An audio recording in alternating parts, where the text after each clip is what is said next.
Losing Greyson, wasn't just him dying that day, because I pretty much died as well. My life, as I knew it, just completely ended. I just no longer was a mom.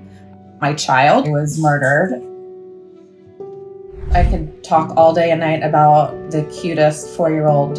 He was so funny and goofy and literally the most adorable blonde-haired boy I've ever seen. Oh, this is what Kylie's doing today. You want to see Kylie go pedal? When I told his father I was pregnant, he wanted nothing to do with us. We really didn't have much of a relationship. When he sued me for 50% custody, it was quite a shocker. Our co-parenting relationship was a nightmare, and it tainted my entire joys of motherhood because John just made everything challenging. He just would never agree on anything, and he literally told me that his life mission would be to make me suffer. He would text me incessantly about what a horrible person I am. It got to the point where I literally had to block him on all social media. I also found a tracker on my car. He was tracking me and was stalking me and threatening me.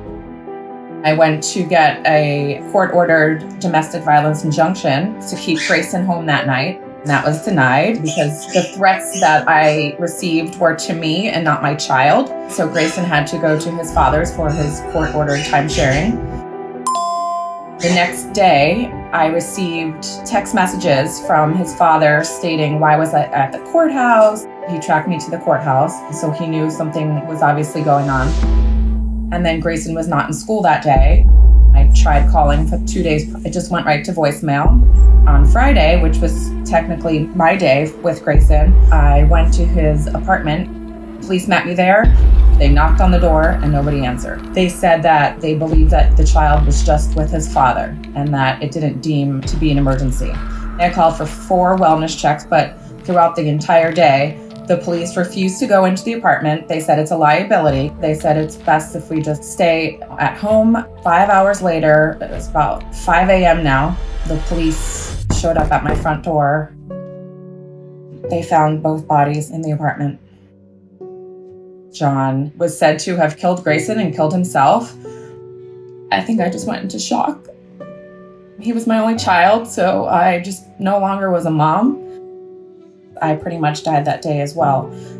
After Greyson's death, a lot of people were impacted and wanted to be involved, including my local senators and House representatives. They wanted to make a change in our justice system because they saw how it was flawed and how we were let down, which ultimately led to a 4-year-old's death.